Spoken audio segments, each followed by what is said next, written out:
What's up, guys? Welcome back to Newswave. Well, yesterday we had some pretty big updates from Sony and Nintendo. With Sony, we had a much requested feature finally make its way to the PlayStation, and with Nintendo, they dropped information around downloadable content with Wave 2 for Mario Kart 8 Deluxe, and there's a bit of a surprise in there. We'll go over all of that here today. Also, we are going to be talking about sales in Japan, as it gave us our first look at how Live Alive did, and we also have a sale to go over with Nintendo on the eShop, as it looks like some of their first-party games are marked down. Guys, if you enjoy these videos, make sure you hit that like button, helps out a ton, and if you're new here to the Spawnwave channel, make sure you subscribe down below. And we're going to start today with a new controller for PlayStation. Well, kind of. It's one that they're collaborating to create, and you can see this here over on the PlayStation blog, where they say introducing Backbone 1 PlayStation Edition, an officially licensed controller for PlayStation, and this is for your iPhone. Essentially, your iPhone will go between the two clips, it'll plug into the port on the bottom, and then it'll make it, I guess, a bit easier to do remote play. So you can play your PlayStation 5 from wherever you have a connection, and you can already do this, obviously. You just sync up a DualSense controller and you can get a clip, but I guess the idea here is it's supposed to feel a bit more seamless, and it'll be easier to kind of travel around with. It is $100. It feels kind of expensive, but they also have kind of like an application that'll start up with this and I guess try to tie everything together there. This is just something Sony's been doing for a little while now, where before you would have remote play with the PSP or the Vita, and then they opened it up a bit ago to like tablets and phones. And this is just Sony collaborating to create an accessory that's themed completely around PlayStation to go along with it. I'll be curious to see if they then also lean into the game streaming side of things, because with this, you would still have to have your PS5, running and everything for remote play.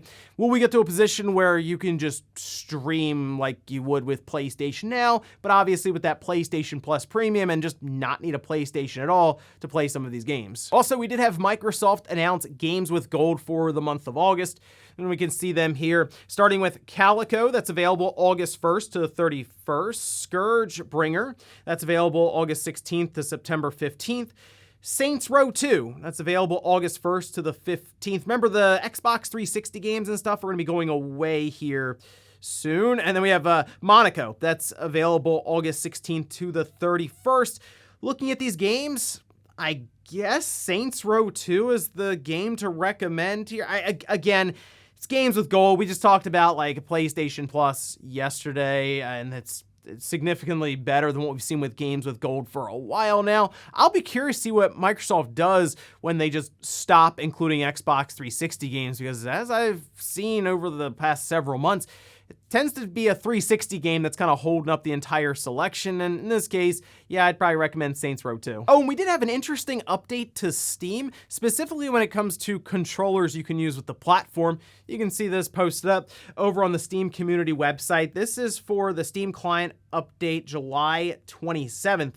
And actually below this in the section Steam Input, it says added support for Nintendo Online Classic controllers. So you'll be able to use the Nintendo 64 or the Super Nintendo, or even, I guess, the Sega Genesis controller if you would like with Steam. I mean, it's cool to, I guess, have the option for the Nintendo 64 controller, although I don't really know how many games on Steam you would want to use that for. I mean, the Super Nintendo controller, I could see many uses for that, since it's just a very good controller. But hey, if you want to take a shot at playing some of those games with the N64 setup, you can do that. And guys, with some of the quick news out of the way, let's get into the bigger stuff. Let's start right away with the couple of updates that we've seen from Nintendo and Sony. We'll start with Nintendo, and this is the Mario Kart 8 Deluxe Booster Course Pass, and that's for Wave 2. We can see this over on Twitter from Nintendo of America. Gas up your carts and put on a new set of tires. Wave 2 of the Mario Kart 8 Deluxe Booster Course Pass arrives August 4th, so next week.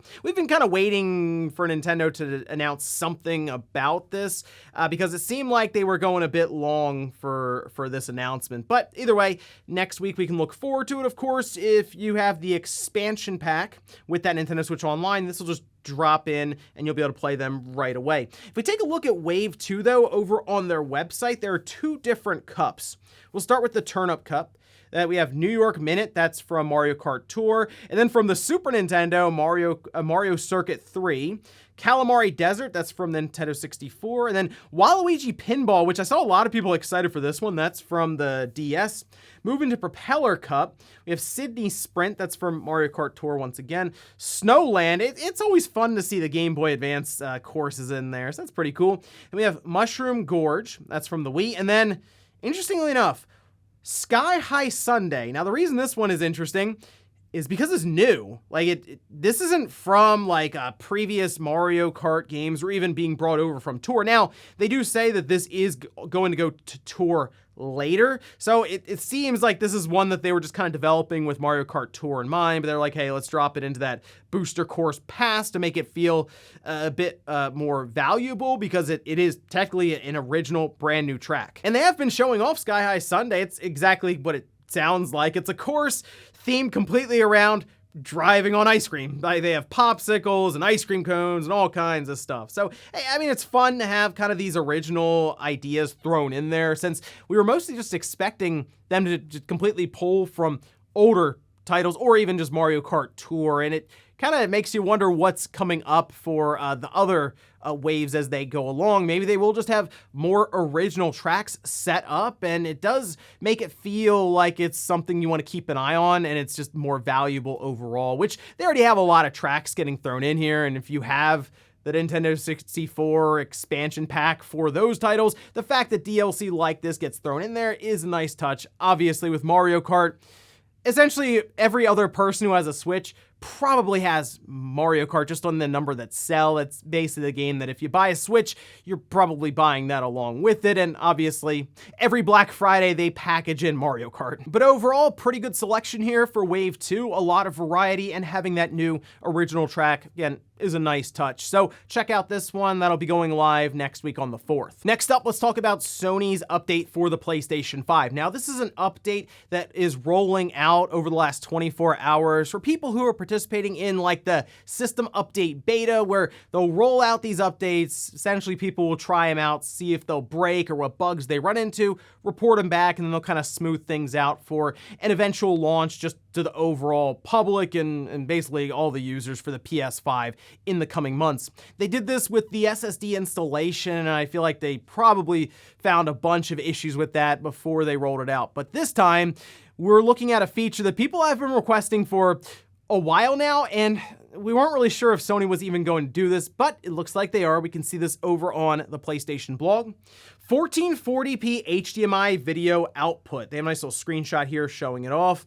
And this beta will introduce support for that resolution. This, of course, being a setting that's compatible with PC monitors and TVs, but this is definitely something that would be geared more towards the PC monitor user. And if you think about it, Sony is starting to roll out their own accessories, which does include PC monitors, so it kind of makes more sense now after seeing that why they would go in this direction and add 1440p support, which a lot of people have been asking for. The nice thing here, though, is if you do choose 1440p support for like your monitor, according to Sony, if you're playing a game with a higher native resolution like 4K, you may benefit from improved anti-aliasing through super sampling down to 1440p. Now, the one issue here, and I'm hoping this is something they kind of smooth out during the beta, is there will be no VRR support or variable refresh rate support for 1440p resolution. You'd have to select 1080p or 4K to take advantage of that, which is unfortunate because obviously this would be geared towards computer monitors, and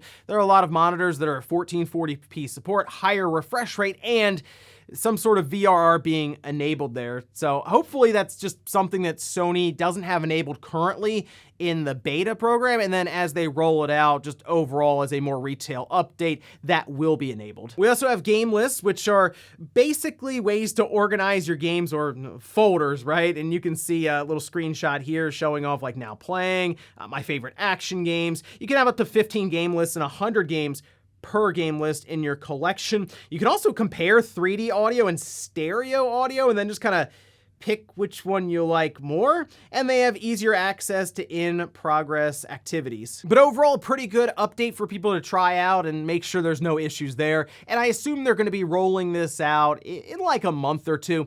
The SSD one, I think, just took a little longer because we were essentially jamming NVMe drives hardware into the system. I think they just want to see the effects of like 1440p resolution with different games, and then they'll figure out if there are any things they have to figure out before rolling it out. But hey, pretty cool. If you're in the beta program, I guess check to see if you are able to update your PlayStation 5 and try out 1440p support. Next up, let's talk about the Famitsu sales charts, these being the sales that are tracked week to week in Japan. And this will actually give us our first real look at Live Alive, which we can head over here to the top 10, starting at the top with Live Alive, 71,137. I feel like that's pretty good overall for a game that most people didn't know about until it was shown in that direct, and it is kind of a quirky RPG, but it is a very different one, I will say that. But hey, good to see Live Alive sitting there at the top with 71,137 physical copies sold. Yeah, digital, and it's probably north of 100,000, I would say, pretty easily there for an opening debut week. We have Nintendo Switch Sports, right below that, 24,869. Nobunaga's Ambition, that one on the PS4 at 23,425. The Monster Hunter Rise Sunbreak set, Nobunaga's Ambition again, that one on the Switch. Mario Kart 8 Deluxe, Kirby and the Forgotten Land, Minecraft, Ring Fit Adventure, and Super Smash Bros. Ultimate. Moving over to the hardware, Nintendo Switch at the top, 69,374. Then we have the PlayStation 5, 11,194. That is continuing to roll along towards 2 million systems sold in Japan. I expect it to be there, I'd say, by the end of the year. Then we have the Xbox Series at 5,012 units, the 3DS 125, and then the PlayStation 4 at 11. And overall, I'd say that's pretty good for Live Alive. Like, it wasn't a massive, like, big budget release or anything like that. It sold at $50 when it came out. But for Team Asano, who has continued to improve on the HD 2D style and just going back and grabbing games that a lot of us haven't been able to experience and remaking them for a global release, it's pretty cool to see them having this kind of success, because that means that Square will probably continue doing these going forward, and they have that entire list of older titles that they can remake. So I'm happy to see Live Alive rolling along here. Just the overall Team Asano HD 2D push right now, and I'm just curious what's next. And in our last bit of news, let's talk about the eShop with its multiplayer sale that is currently live. We can head over here to the sales and deals page. We can see at the top, it's running from July 28th to August 7th. So you got a bit of time here, and taking a look at some of the games. Super Mario Party at $42, not like Mario Party Superstars, just Super Mario Party. We have Hyrule Warriors Age of Calamity down to $42. Hey, look, Diablo 2 Resurrected down to $24. Doom Eternal is $15. That's a pretty good pickup. I mean, $15, yeah, I'd grab that right away. Clubhouse Games, $51, that's $28. Monster Hunter Rise, that's $30.59. That's not the one with, like, the Sunbreak pack that went over at that sales chart there. Scott Pilgrim vs. the World, though, $4.94. Lego Star Wars The Skywalker Saga at $45. Tony Hawk Pro Skater 1 and 2 at $20. I think that's a good pickup there, too. Streets of Rage 4 is $12.49. We have Tetris Effect Connected at $24. 1-2 Switch it's on sale for $35. Isn't that amazing? Like, 1-2 Switch came out when the Switch released, and a lot of people looked at it as like a pack-in title and all this, and it's a big deal that it's marked down from $50 down to $35. And hey, look, Sonic Mania, can't go wrong with that one at $10. I'll also point out the Capcom Beat 'em Up bundle. I think whenever you see these kind of sales go on, that being at $10, if you see a collection of games, that's generally a pretty good pickup for like the overall value. Also, I noticed that the Resident Evil sale is going on from Capcom. I feel like Resident Evil games are always on sale, but if you're curious, it's like 4, 5, 6, those are all $10. And there are a couple of 3DS games on sale. Remember, that shop is getting shut down here in the pretty soon. So Resident Evil Revelations at $8 or Resident Evil The Mercenaries 3D at $5. But overall, not bad there in terms of sales. I would recommend Doom Eternal, $15 for a game like that, especially one that runs pretty well on the Switch, all things considered, for that title being portable. Definitely one to check out. And before we go to the comment of the day, we're taking a look at the poll that I posted up yesterday. We're asked, do you play games on a monitor or TV as a main display? 68% said TV, but 32% said monitor. That might be a little higher than I thought, although I guess if you're mostly a PC gamer, you're going to be picking monitor, obviously. For me, though, I'll go between the two. Like, I have a monitor set up for things like Halo. Like, if I play Halo, I play it on a 27, 28-inch monitor. Whereas if I play something that's more, I guess, cinematic in nature, like Horizon Forbidden West, or soon Xenoblade Chronicles 3, I would play it on like a larger OLED display. I'm trying to think of which one I use more necessarily. I guess just in terms of monitors, because I'll be on the PC doing other things work-related. So I guess monitor, but I definitely get quite a bit of use out of that OLED display as well. And we'll finish up with the comment of the day, as you're seeing here. This is from Juan in a Million, saying it'd be really cool to see how these new cities for GTA 6 will work. Sounds very ambitious for the series as a whole. As much as I want single-player DLC for it, I wouldn't be surprised if they just do it more for the online portion, as that is what is their moneymaker at the end of the day. So I thought about GTA 6 a bit as to what they may do to kind of change things up with the single player and the online, and I almost wonder if they're gonna try to just merge it all together, as in if you're online with your system or on your PC or something, that people can phase in and out of your city. Basically, they try to combine the online portion and the single player portion. I don't know how well that'd go over though, because I would still just like to have them completely separate, since I would like to also just play single player sometimes by myself in a world where, yeah, I can just cause chaos and drive around or go through the story as I want. And then if I want to go online and interact with other people, I can pick an option and just go do that. I don't know. We'll see how they handle this with the idea of the cities growing over time and getting larger. Definitely sounds like a live service thing. And ladies and gentlemen, that's gonna do it here for Newswave. If you enjoyed this video, guys, hit that like button. If not, hit the dislike. Leave comments down below about everything we talked about here. Today was Mario Kart 8 Deluxe Wave 2 for the DLC. Are you excited to see some of those courses going? And then what about an original track being added? And then also, what about the PlayStation 5 update finally enabling 1440p support? Thanks guys for watching. Have a great weekend. I'll see you back here Monday morning, 8 a.m. Eastern time for Newswave.